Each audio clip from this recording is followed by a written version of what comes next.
ደጌ ክብሬናት ማረጌ ሽታ አንቺ ያላህ ስጦታ። አሰላሙ አለይኩም ወራህመቱላሂ ወበረካቱሁ። ውድና የተከበራችሁ የፎዚ ቤተሰቦች ሰላም ጤና ይስጥልኝ። ውድ ቤተሰቦች፣ ውድ ሀገሬ ልጆች በያላችሁበት የዓለም ዳርቻ ሰላማችሁ ብዝት ተረፍ ይበልልኝ ኢንሻአላህ።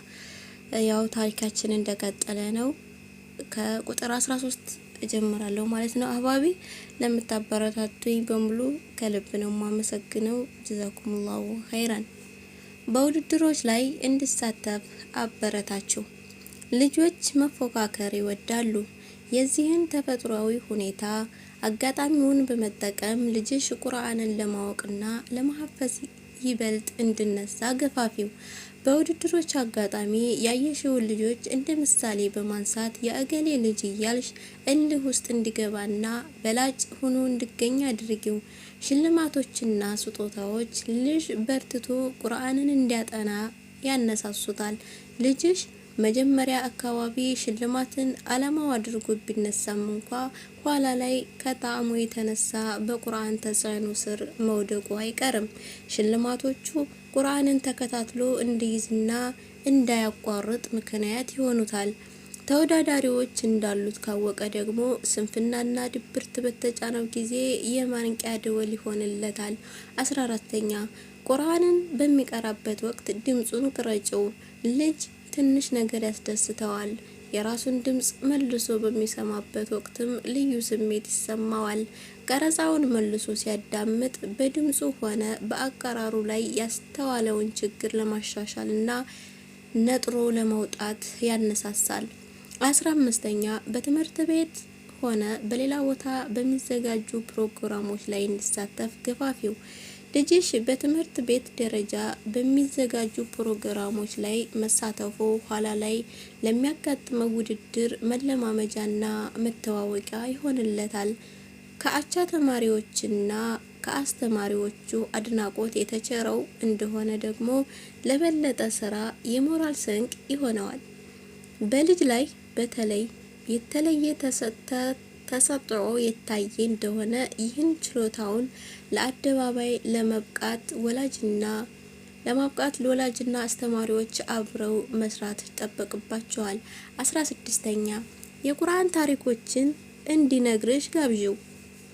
ብዙዎቻችን ልጆቻችንን ወደ ቁርአን ቤት ከመላክ ውጪ ምን ሁኔታ ላይ እንዳሉና በትምህርታቸውም የት እንደደረሱ አንከታተልም። ልጅ የተማረውን የሰማውንና ያየውን ነገር ለወላጆቹ ማካፈል ደስታ ይሰጠዋል። ታዲያ እኛም ልጃችን ሲያናግረንና ከኛ የሆነ ነገር ሲፈልግ ልናዳምጠው ይገባል። ከቁርአንም የሆነ ታሪክ አንስቶ ሊነግረን ሲሞክር በቁም ነገር ልናዳምጠውና በታሪኩ ላይ ግድፍቶች አሊያም አግባብ በሆነ መልኩ መረዳቱን ካየን ልናስተካክልለት ይገባናል። ልጃችን ሁሌም እንዲሰማን ብቻ ሳይሆን እንዲያወራንም መገፋፋት ይኖርብናል። 17ኛ ኢማም ሆኖ እንዳሰግድ አበረታቸው። እናት ይህንኑ እቤቷ ውስጥ የሰፈር ልጆችን ሰብስቦ እንዳሰግድና በሌላም በተለያየ መልኩ እንዲለማመድ ልታደርገው ትችላለች። ይህም ልጅ ገና ትንሹን እንደ ትልቅ እንዲያስብና ትልቅ አላማ እንዲኖረው ያግዘዋል። 18ኛ ቤት ውስጥ በሚደረግ የቁርአን ስብስብ ላይ እንዲካፈል አድርጊው። ቤተሰብ በሙሉ ቁርአን ለመቅራት በሚሰባሰብበት ወቅት ልጅ ቦታውን ላይ ቢገኝ የቁርአን ተጽዕኖና ጣዕሙን በተለያየ መልኩ እንዲረዳ ያስችለዋል። ቤተሰብ ለዚህ ጉዳይ መሰባሰቡ ለቁርአን ያላቸውን ልዩ ቦታና ክብር ያሳያል። ስለሆነም ቤተሰቦች በቀን ለ5 ደቂቃም ቢሆን ማድረግ ይኖርባቸዋል። 19ኛ በመስጂድ ውስጥ በሚደረጉ ቁርአን ሀለቃዎች ላይ እንዲገኝ አድርጊው። ልጅሽ በቂራአት ሀለቃዎች ወይም ስብስቦች ስብስቦች ላይ መገኘቱ የበለጠ ልምድ እንዲያገኝና ስህተቱን እንዲያርም መንገድ ይከፍትለታል፣ ለውድድርም ያነሳሳዋል። 20ኛ ስለ ቁርአን ጥያቄዎችን ጠይቂው። ከእድሜውና ግንዛቤው ጋር ሊሄዱ የሚችሉትን ቀለል ያሉ ጥያቄዎችን በማዘጋጀት ተጨማሪ ግንዛቤ እንዲያዳብር እርጅው። 21 የቁርአን ቃላት ትርጉም የያዘ መዝገበ ቃላት አዘጋጅለት። 22 ቀለል ያሉ የቁርአን ትርጉሞችን አመቻችለት። ልጅ እንደ እድሜው ሁሉ በእውቀትም ከትንሽ ወደ ትልቅ ደረጃ ላይ ማድረግ ያለበት ስለሆነም የቁርአን ትርጉም እድሜውን በሚመጥን መልኩ እንዲረዳ ትናንሽ ሱራዎች ላይ የተሰሩና ቀለል ባለ ቋንቋ የተዘጋጁ የቁርአን ትርጉሞችንና ትንታኔዎችን አቅርቢለት። ይህ አካሄድ ልጅ የቁርአንን ትርጉምና የዑለማዎችን አባባል ሳይረዳ በቀጥታ ወደ ቁርአን ትርጉም መግባት እንዳይዳፈር ያደርገዋል። 23ኛ ከእውቀት ባለቤቶችና አሊሞች ጋር አገናኘው። ልጅ ውሎውን ከዑለማዎችና ምሁራኖች ጋር ያደረገ እንደሆነ ፍራቻና እፍረት ይወገድለታል። በራስ የመተማመን ስሜቱም ይጨምራል። ጥያቄዎችንም በነጻነት መጠየቅ ይለማመዳል። በዚህም ይበልጥ ተጠቃሚ ይሆናል። ዓላማችን በዚህ መንገድ በርካታ ትላልቅ አሊሞችን አፍርታለች። 24ኛ ትምህርቱን ከቁርአን ጋር ማገናኘት። እናትም ሆነች የልጅ አስተማሪ ልጅ ከትምህርት ቤት ውሎ ያገኛቸውን እውቀቶች በማንሳት ከቁርአን ጋር በማያያዝ ልጅ በቁርአን ተአምራዊነት እንዲደመም ማድረግ ይኖርባቸዋል። 25 ዕለታዊ ክስተቶችን ከቁርአን መልእክቶች ጋር ማገናኘት። ለምሳሌ ልጅሽ አንድ ነገር ያባከነ እንደሆነ ቁርአን በብክንነት ዙሪያ ምን እንደሚል፣ ሌላም ከቁርአን አስተምሮ ጋር የሚያጋጭ ነገር የፈጸመ እንደሆነም ቁርአንን በዚያ ጉዳይ ላይ ምን እንደሚናገርና የክልከላውም ምክንያት ምን እንደሆነ በማብራሪያ ጭምር አስረጅው። ይህም ልጅ ቁርአን ከማንበብ አልፎ አስተምሮቱንም ገና በልጅነቱ በዕለተ ተዕለት ኑሮው ላይ እንዲተገብር ያግዘዋል። ከነኚህ ሀሳቦች እንዴት መጠቀም እንችላለን? ሁሉንም ሀሳቦች በአንድ ገጽ ወረቀት ላይ አስፍሪ። እንደ ቀላልነታቸው ደረጃ በመመደብ ወደ ተግባራዊ ግቢ። በሶስት ሀሳቦች ላይ ዘውትሪ። በእነኚህ ሀሳቦችም ልጅሽን ምሪ። ልጅሽ ባደገ ቁጥር እንደ እድሜው እርከን ከአንዱ ሀሳብ ወደ ሌላኛው ተሸጋገሪ። መልካም የጋብቻ አጋር መምረጥ። መልካም የጋብቻ አጋር መምረጥ ክፍል 1። በእስልምና አንድን ሰው ማነጽ የሚጀምረው ከቤተሰብ ነው።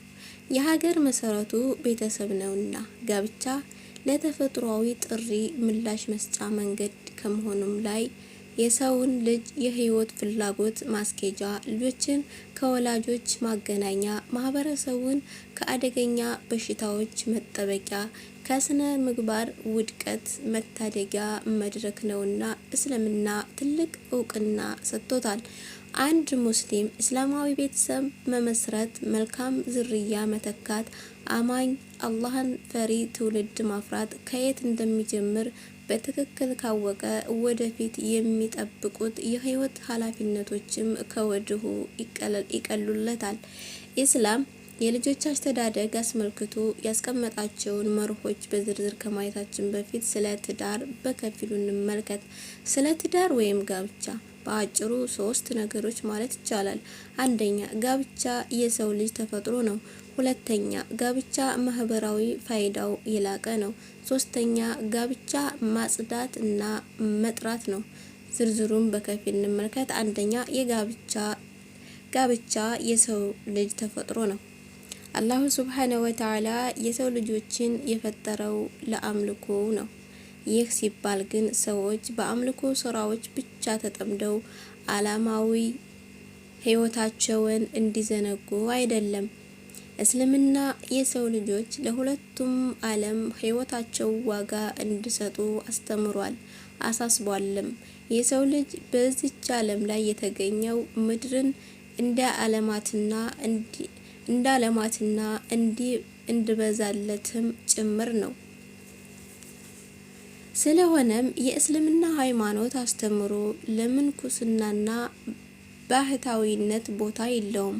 ይብለጥ ወደ አላህ ለመቃረብ ታስቦ በአምልኮ ተግባራት ለመነጠል የዚችን ዓለም ጣጣ ሁሉ ርቆ ገዳም መግባትን ዲናችን አጥብቆ ይቃወማል። ምክንያቱም ይህ ድርጊት ከስጋና መንፈስ ከተሰራው የሰው ልጅ የተፈጥሮ ባህሪ ጋር የሚሄድ አይደለም።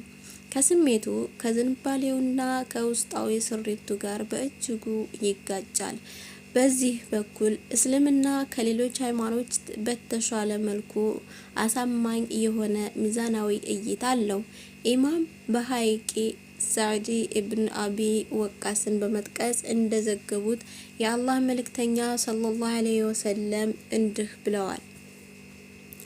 አላህ ምንኩስናን ገር በመሆነችው ቀጥተኛ መንገድ ቀይሮልናል። ጦባርኒና በሐይቂ ባስተላለፉት ሌላ ዘገባ ደግሞ ነቢያችን ሰለላሁ ዐለይሂ ወሰለም ለማግባት ነገሮች ሁሉ ተግራርተውለት ሳለ ያላገባ ሰው ከኔ አይደለም ብለዋል። ከሁለቱ ነቢያዊ ሐዲሶች የምንረዳው የእስልምና ሃይማኖት ከጋብቻ መታቀብን የሚከለክል መሆኑን ነው። በተለይ አንድ ሙስሊም የማግባት አቅሙ እያለው የትዳርንም ጣጣ መወጣት እየቻለ የማያገባ ከሆነ ነቢዩ ሰለላሁ ዐለይሂ ወሰለም የኔ ወገን የኔ መንገድ ተከታይ አይደለም ብለውታል። የእያንዳንዱን የሰው ልጅ ደህንነት ከመጠበቅና ነፍሱንም በተሟላ መልኩ ከማከም አንጻር የአላህ መልእክተኛ ሰለላሁ ዐለይሂ ወሰለም ምርጥ አቋም አላቸው። የአቋማቸውን መነሻ ያስተዋል እንደሆነ የሰው ልጅ ማንነትና ምንነት በጥልቀት ከመረዳትና ፍላጎቱንም ዝንባሌውን ጠንቅቆ ከማወቅ የመነጨ መሆኑን እንገነዘባለን። መልእክታቸውንም እያንዳንዱ የማህበረሰብ አባል የተፈጠረበትን ወሰን እንዳያልፍና ከአቅሙ በላይ የሆነንና የማይችለውን ነገር ለመስራት እንዳይነሳሳ የሚያግዘው መሆኑን እንረዳለን። ነቢያዊ አስተምሮ የሰው ልጅ ያለ አንዳች እክል በትክክለኛው መንገድ ላይ አዋጭና ቀጥ ያለ ጉዞ ይሄድ ዘንድ ያስችለዋል። መንገዳቸውን አጥብቆ የያዘ አማኝ ሰው ሁሉ ወደፊት በቀደመበት ዘመን ወደ ኋላ የሚቀርበት ምክንያት አይቀርም። የሰው ልጆች ጥንካሬን ባገኙበት ጊዜም እሱ የሚደክም አይሆንም። ይህ ነው አላሁ ሱብሓነሁ ወተዓላ የሰው ልጆችን የፈጠረበት ሁኔታ። ሱረቱ ሩም ቁጥር 30ን እንመልከት። ወደ እውነት ተዘንባይ ሆነህም ፊትህን ለሃይማኖትህ ቀጥ አድርግ። የአላህ ፍጥረት ያችን አላህ ሰዎችን በእርሷ ላይ የፈጠረባትን ወይም ሃይማኖት ያዟት። የአላህን ፍጥረት መለወጥ የለም። ይህ ቀጥተኛ ሃይማኖት ነው፣ ግን አብዛኛዎቹ ሰዎች ያውቁም። ሱረቱ ሩም ገጽ 30 እስከ ቁጥር 30 ላይ የሰውን ልጅ አፈጣጠር በትክክል አውቆ ፊቱን መድኃኒት ከመጠቆም አንጻር እስቲ የህይወት ሞዴላችን ከሆኑት ከነቢዩ አስተምሮ የተወሰኑ ምሳሌዎችን እንመልከት። ኢማሙ ቡኻሪና ሙስሊም ከአነስ ቢን ማሊክ ረዲየላሁ ዐንሁ እንደዘገቡት 3 ሰዎች ወደ ነቢዩ ሰለላሁ ዐለይሂ ወሰለም ሚስቶች ቤቶች መጡና ስለ አምልኮአቸው ሁኔታ ጠየቁ። በተነገራቸውም ጊዜ ሁኔታውን ለማሳነስ ሞከሩ። እንዲህም አሉ፣ ታዲያ እኛ ከነቢዩ ሰለላሁ ዐለይሂ ወሰለም አንጻር የት ነን?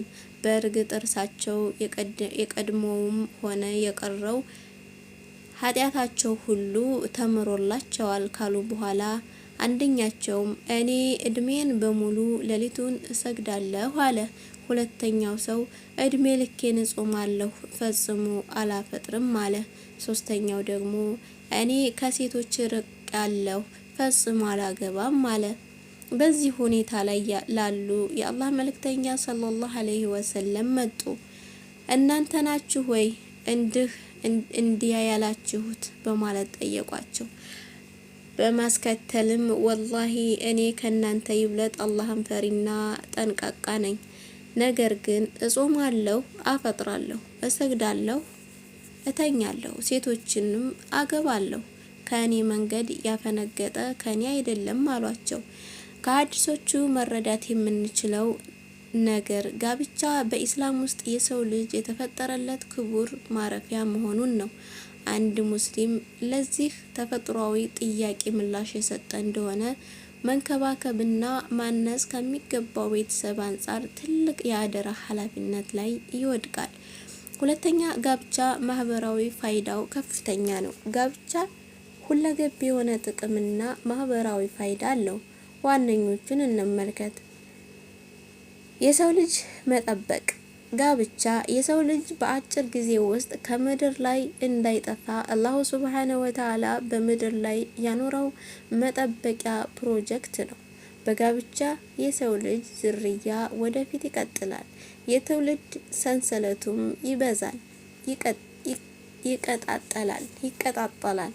የሰው ልጅም ሆነ የፍጥረት ሁሉ የፍጻሜ ቀን እስከሚመጣበት ድረስ ያለ ጋብቻ ትውልድ ማፍራትም ሆነ መብዛት አይታሰብም። አላህ ሱብሓነሁ ወተዓላ እንዲህ ይላል፣ አላህም ከነፍሶቻችሁ ከጎሶቻችሁ ለእናንተ ሚስቶችን አደረገ፣ ለእናንተም ከሚስቶቻችሁ ወንዶች ልጆችን የልጅ ልጆችንም አደረገላችሁ። ሱረቱ ነህል ገጽ 16 ቁጥር 72። እናንተ ሰዎች ሆይ ያንን ከአንዲት ነፍስ ወይም ከአዳም የፈጠራችሁን ከእርሷም መቀናጃዋን ወይም ሔዋንን የፈጠረውን ከእርሱም ብዙ ወንዶችና ሴቶች የበተነውን ጌታችሁን ፍሩ። ያንን በእርሱ የምትጠያየቁበትን አላህንና ዝምድናዎቻችሁንም ከመቁረጥ ተጠንቀቁ። አላህ በእናንተ ላይ ተጠባባቂ ነውና። ሱረቱ ኒሳ ገጽ 1 ቁጥር 1። ሁለተኛ፣ ዝምድናን መጠበቅ፣ ዝርያን ማገናኘት። በዛሬዋ በዓለማችን ላይ አባት አልባ ልጆች ተበራክተዋል። ይህም የሆነው ከህጋዊ ጋብቻ ውጭ የሚወለዱ ልጆች በመብዛታቸው ነው። በእርግጥም ይህ ሁኔታ በግለሰብ ስነ ልቦና ላይ የሚያሳድረው ተጽዕኖ ቀላል አይደለም። የማህበረሰቡን ማህበራዊ ህይወት ማስተጋብር ቀውስ ውስጥ ይከታል። ለልጆች ባህሪ መበላሸትም ትልቅ አስተዋጽኦ አለው።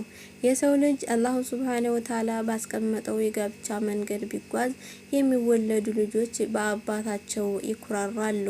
እናት አባትም ሆነ ዘመድ ስላላቸው ተረጋግተው ይኖራሉ፣ ክብርና ሞገስም ያገኛሉ። ሶስተኛ፣ ማህበረሰቡን ከመጥፎ ባህሪዎች መጠበቅ። በጋብቻ ምክንያት ማህበረሰቡ ከእኩይ ባህሪዎች ይጠበቃል። የሰዎች የየእርስ በርስ ግንኙነትም የተሻለ ዋስትና ያገኛል። ሀላል ነገርን መስራት ያደረገ የሰዎችን ለሰዎች ግንኙነት ከማህበረሰቡ ሞገስን ያጎናጽፋል፣ ውበትን ይጨምራል፣ በረከትና ረድኤትን ያመጣል፣ ደህንነትና ሰላምን ያገኛል። በግለሰብም ሆነ በቡድን ደረጃ ኢስላማዊ መልእክትን ማድረስና አላህ ሱብሓነሁ ወተዓላ ባዘዘው መልኩ ኃላፊነትን መሸከም የሚችል ስርዓት ያለው የምርጥ ስነ ምግባር ባለቤት የሆነ ማህበረሰብ መፍጠር የሚቻለውም በጥሩ ጋብቻ ነው። አላህ ሱብሓነሁ ወተዓላ የአላህ መልእክተኛ ሰለላሁ ዐለይሂ ወሰለም የትዳር ጥበብና ሚስጥር በአማረ መልኩ እንዲህ በማለት ተናግረዋል። እናንተ ወጣቶች ሆይ ከእናንተ መካከል የትዳር ጣጣ የቻለ ሰው ያግባ። ጋብቻ ዓይንን ለመስበር ብልትንም ለመጠበቅ ይረዳልና፣ ያልቻለ ደግሞ ይጹም፣ ጾም ለሱ ጋሻ ነውና። አራተኛ፣ ማህበረሰቡን ከአደገኛ በሽታዎች መታደግ። ጋብቻ በሐራም ግንኙነት በተለይም በዝሙት አማካኝነት ከሚመጡ አደገኛ በሽታዎች ማህበረሰቡን ይጠብቃል። በአሁኑ ጊዜ በዓለም ላይ ኤዲስን የመሳሰሉ ከግለሰብ አልፈው ለልጅ ልጅ የሚተላለፉ በሽታዎች የዓለምን ማህበረሰብ በእጅጉ እየተፈታተኑት ነው። በኢኮኖሚያዊ ላይ ከፍተኛ ኪሳራ እየተከተሉ ነው። ንጹህ ጋብቻ ማህበረሰቡን ከነኚህ አደገኛ መቅሰፍቶች ለመጠበቅ አይነተኛ ዋስትና ነው። አምስተኛ ጋብቻ የነፍስ ሆነ የመንፈስ መርጊያ ነው። ጋብቻ በተጋቢዎች መካከል የመዋደድና የመተዛዘን መንፈስ ከፍ ማድረጉ ሌላው ጥቅሙ ነው። ባል ከስራ መልስ ደክሞ ወደ ቤት ሲመለስ ከሚስቱና ልጆቹ ጋር ሲሰበሰብ ቀን ሲያስጨንቀውን የዋለበትን ነገር ሁሉ ይረሳል። ሚስትም ቀኑን ሙሉ ጠፍቶባት የዋለውን የህይወት አጋሯን ባሏን ስታገኝ መንፈሷ ይታደሳል። በዚህ መልኩ አንዱ በሌላኛው ይጠለላል፣ ይጠነክራል። አንዱ ወደ ሌላኛው ይጠጋል፣ ደስታንም ያገኛል። ይህንን ሁኔታ አላህ ሱብሓነሁ ወተዓላ በሚያስደንቅ መልኩ እንዲህ በማለት ገልጾታል። ለእናንተም ከነፍሶቻችሁ ወይም ከጎሶቻችሁ ሚስቶችን ወደ እርሱ ትረኩ ዘንድ መፍጠሩ በመካከላችሁም ፍቅርንና እዝነትን ማድረጉ ከአስደናቂ ምልክቶቹ ነው። በዚህ ውስጥ ሊያስተውሉ ህዝቦች ተአምራቶች አሉ። ሱረቱ ሩም ገጽ 30 ቁጥር 31። ስድስተኛ ቤተሰብን በመገንባትና ልጆችን በማሳደጉ ረገድ የባልና ሚስት መተጋገዝ። በጋብቻ አማካኝነት ባልና ሚስት ቤተሰብን በመገንባቱና ኃላፊነትን በመሸከም የመተጋገዝ እድል ያገኛሉ። ሰው ሆኖ በምሉዕነት የተፈጠረ የዓለምና አንዱ የሌላኛውን ድካም ለመጠገን ክፍተቱንም ለመሙላት ምክንያት ይሆናል። ሴት ልጅ አላህ ያገራላትና ከሷ ባህሪ ጋር የሚሄዱትን የቤት ውስጥ ስራዎች፣ ልጆች ማሳደግና የመሳሰሉትን ትሰራለች። በዚህም ትላልቅ አባቶችና እናቶችም በማብቃቱ ረገድ ሚናዋን ትወጣለች። ባልም የተፈጠረለትና ከእርሱ ጋር በሚሄዱለት የጉልበት ስራዎች ቀኑን ሙሉ በመሮጥና በመድከም ሁለገብ ሆኖ መልኩ ቤተሰቡን ደህንነት ለመጠበቅ ሲል ከባባድ ፈተናዎችን ጭምር ይጋፈጣል። በዚህ መልኩ በመተጋገዝ ባልና ሚስት የዚህችን ዓለም ፈተናዎች በማለፍ ወደ ከፍተኛ ውጤት ለመድረስ ይታትራሉ። መላውን ቤተሰቦቻቸውንም በመልካም ነገራት ብቻ የተሞላውን የእስልምናን መንፈስ ያላብሳሉ። ሰባተኛ በጋብቻ አማካኝነት እናትና አባት መተሳሰባቸውና መተዛዘናቸው ከፍ ይላል። በመካከላቸው በተገኙ ልጆች አማካኝነት ከቀልባቸው ጥሩ ስሜትና አመለካከት ይፈልቃል። ይህም ስሜት ለልጆቻቸው ይብለጥ እንዲያዝኑና እንዲንከባከቡ ለጥሩ እድገታቸው ዘወትር በተሻለ ሁኔታ እንዲለፉ ያደርጋቸዋል። እነኚህን ከላይ የተጠቀሱትን ነጥቦች ከጋብቻ የመነጩ የተወሰኑ ትሩፋቶች ናቸው። ጋብቻ ለማህበረሰቡ ያለው ፋይዳ በእርግጥ ከዚህም በላይ ነው። የእስልምና ሃይማኖት በጋብቻ ያዛል። ወጣቶች እንዳገቡም ያነሳሳል፣ ይገፋፋል። የአላህ መልእክተኛ ሰለላሁ ዐለይሂ ወሰለም እንዲህ ብለዋል። አንድ አማኝ ከአላህ ፍራቻ ቀጥሎ ከመልካም ሚስት የሚጠቀመውን ያህል ከሌላ አይጠቀምም።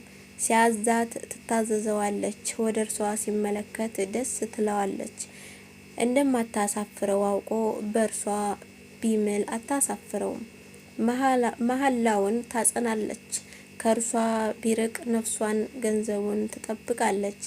ኢብኑ ማጅህ ዘግበውታል። በሌላም ሐዲሳቸው የአላህ መልእክተኛ ሰለላሁ ዐለይሂ ወሰለም እንዲህ ብለዋል። ይህች የቅርቢቱ ዓለም መጠቀሚያ ናት። ከመጠቀሚያዎቿ ሁሉ በላጩ መልካም ሚስት ናት። ሙስሊም ዘግበውታል። ጋብቻ ማጽዳትና መጥራት ነው። ሐላል ነገር ንጹህ ነው። ጣዕሙም ለየት ያለ ነው። እርካታውም የት የሌለ ነው። ኢስላም ሀላል ነገር ንጹህና ጽዱ፣ ሀራምን ደግሞ መጥፎና ቆሻሻ አድርጎ ነው የሚመለከተው። ጋብቻ መጽዳት ሲሆን ዝሙት ደግሞ መቆሸሹ ነው። ዲናችን ላቅ ባለው መንገዱና ህግጋቱ ለጋብቻ በሚጠይቀው ወንድና በምትገባው ሴት መካከል ምርጥ የሆነ መመሪያና መስፈርት አስቀምጧል። ሰዎች በዚህ መመሪያ ቢመሩና በመንገዱ ቢጓዙ ትዳርም እጅግ የመግባባትና የስኬት መድረክ በሆነ ነበር። ከወንድና ሴት ልጅ የተገነቡ ቤተሰቦችም እጅግ በተመቻቸ እምነት፣ ሰላማዊ በሆነ አካልና አእምሮ እንዲሁም ነፍሶች በተረጋጉ በጸዱ ነበር። መልካም የጋብቻ አጋር መምረጥ። ለትዳር አጋርን ለመምረጥ መስፈርቶቹንና መመሪያዎቹን እንመልከት። ሃይማኖትን መሰረት ባደረገ መልኩ መምረጥ። ሃይማኖት ስንል ለስም ብቻ ሙስሊም መሆንን ሳይሆን እውነተኛ በሆነ መልኩ የእስልምና ሃይማኖትን መረዳት፣ ምርጥ አስተምህሮችንና የመጠቁ ስርዓቶችን ወደ ተግባራዊ መተርጎም ማለት ነው። ከዚህም በተጨማሪ በእስልምና አስተምህሮችና መመሪያዎች ላይ መዘውተርን፣ ዘላለማዊ የሆኑትና ጊዜና ዘመን የማይሽራቸውን መርሆቹን መከተልን ያጠቃልላል። ለጋብቻ የሚፈላለጉ ወንድና ሴት በዚህ የግንዛቤ የተግባርና በሃይማኖት የመጽናት ደረጃ ላይ የደረሱ እንደሆነ የባህሪ መንሸራተትና የስነ ምግባር መበላሸት አያጋጥማቸውም። ከእስልምና የመራቁ ጉዳይም የማይታሰብ ነው የሚሆነው። ሰዎችን ለማወቅ በተለይ ለጋብቻ ጠያቂ የሆኑ ወንዶችን ማንነት ለመረዳት ፍትሃዊ ኸሊፋ ዑመር ኢብኑ አልኸጣብ የተጠቀሙትን ይህን ቃል ምልልስ እንመልከት። አንድ ሰው በሌላኛው ለመመስከር ወደ እርሳቸው ዘንድ መጣ። እርሳቸውም ይህን ሰው ታውቀዋለህን? አሉት። ሰውየውም አዎን አለ።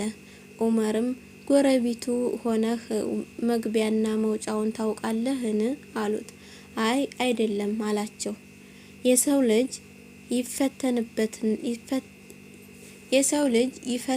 ይፈተንበታልና መንገድ አብረኸው ወጥተህ ምርጥ ስነ ምግባር አስተውለህበታልን? አሉት። የለም አልሄድኩም አላቸው። አንድ ሰው ለአላህ ላይ ያለው ፍራቻ ሊገመገም የሚችለው በገንዘብ ነውና በገንዘብ ጉዳይ ላይ እንዴት ነው? ታውቀዋለህን? አላውቀውም አላቸው። ዑመርም ጮሁበትና እንግዳውስ አንተ የምታውቀው በመስጊድ ውስጥ ቆሞ አልያም ተቀምጦ ሲሰግድ ጭንቅላቱን እንደ ከፍ ሌላ ዝቅ ጊዜ ደግሞ ዝቅ ሲያደርግ አይተኸው ነው? አሉት። ሰውየውም አዎን አለ። ዑመርም እንግዳውስ አንተ አታውቀውምና በልሂድ ወደ ባለጉዳዩ ሰውዬ በመዞርም አንተን የሚያውቅ ሰው ይዘህልኝ ና አሉት።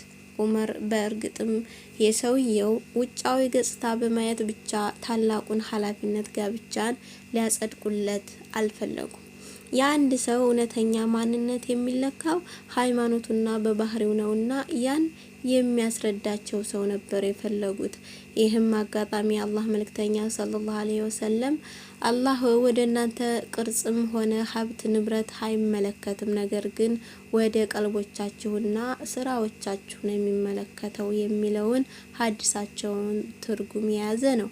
የአላህ ነቢይ ሰለላሁ ዐለይሂ ወሰለም ለትዳር ፈላጊዎች ሃይማኖትን ዋና መስፈርት ያደረጉት ሃይማኖተኛ የሆኑ ባልና ሚስት እንዳላቸው የሌላኛውን መብትና ግዴታ በማወቁና በመወጣቱ ረገድ የቀረቡ መሆናቸውን ነው። ይህም ቤተሰቦቻቸውን ኢስላም ባለው መልኩ ለመምራትና ለማስተዳደር ያግዛቸዋል። ቡኻሪና ሙስሊም እንዲሁም ሌሎች አቡ ሁረይራን በመጥቀስ እንደዘገቡት የአላህ መልእክተኛ ሰለላሁ ዐለይሂ ወሰለም እንዲህ ብለዋል። ሴት ልጅ ለአራት ነገሮች ትገባለች። ለሀብት ንብረቷ፣ ለክብሯ፣ ለቁንጅናዋ እና ለሃይማኖቷ። አመድ ያፋሽሁንና ያችን ሃይማኖት ያላትን ምረጥ። ጦበሪንም አነስ ኢብኑ ማሊክን በመጥቀስ እንደዘገቡት የአላህ መልእክተኛ ሰለላሁ ዐለይሂ ወሰለም እንዲህ ብለዋል። ለታላቅነቷ ብቻ ብሎ አንዲትን ሴት ያገባ አላህ ውርደትን እንጂ ሌላን አይጨምርለትም። ገንዘቧን ብሎ ያገባት አላህ ድህነትን እንጂ አይጨምርለትም። ለክብሯ ብሎ ያገባት አላህ ቅሌትን እንጂ አይጨምርለትም። ነገር ግን አይኑን ለመስበር ብልቱን ለመጠበቅና ዝምድናን ለመጠበቅ ብሎ አንዲትን ሴት ያገባ አላህ እሷን ለሱ እሱንም ለሷ ይባርካል። በሌላ በኩል ደግሞ ነብዩ ሰለላሁ ዐለይሂ ወሰለም የምትገባዋ ሴት ወኪሎች ለልጃቸው የሃይማኖትና የስነ ምግባር ባለቤት የሆነውን ሰው እንዲመርጡላት አመልክተዋል። ይህም የወደፊቱን የሙስሊም ቤተሰብ ጤነኛና ጠንካራ በሆነ መልኩ ለመገንባት የታለመ ነው። ትርሙዚ እንደዘገቡት የአላህ መልእክተኛ ሰለላሁ ዐለይሂ ወሰለም እንዳሉ ሃይማኖቱንና ስነ ምግባሩን የወደዳችሁትን ሰው ወደ እናንተ ከመጣ ወይም ልጃችሁን ለትዳር ከጠየቀ ዳሩት። ይህ ካልሆነ በምድር ላይ ፈተናና ሰፊ ጥፋት ይከሰታል። በእርግጥም አንዲት ሴት ልጅ ስለ እምነቱ ሆነ ስለ ልጆቹ አስተዳደግም ግድ ለሌለው ስለ እስላማዊ ህይወትም ለማይጨነቅ ሰው መዳርን የመሰለ ትልቅ ፈተና የለም። ውጤቱም አደገኛ ስለመሆኑ ሳይታለም የተፈታ ነው። ዛሬ በየአካባቢው በርካታ ነገሮችን መታዘብ እንችላለን። ዲን በሌለው ቤት ውስጥ የሚደረጉ ልጆች ተአምር ካልተፈጠረ በቀር በጥሩ ስነ ምግባርና የአላህ ፍራቻ ላይ ያድጋሉ ተብሎ አይታሰብም። የባልም ሆነ የሚስት ምርጫዎችን መስፈርቱ ሃይማኖትና ጥሩ ስነ ምግባር የሆነ እንደሆነ ባልና ሚስት በእስልምና ጥላ ስር የተሟላ ደስታን ያገኛሉ። ይህም ሁኔታ ለቤተሰብ ክብርን፣ ለማህበረሰብ የተሞላ ደህንነትን፣ ለሀገር ደግሞ እድገትን፣ ብልጽግናን ያጎናጽፋል።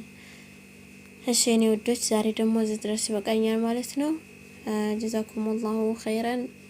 ሁላችንም ከልብ አመሰግናለሁ ለምታበረታቱኝ ሁሉ አህባቢ።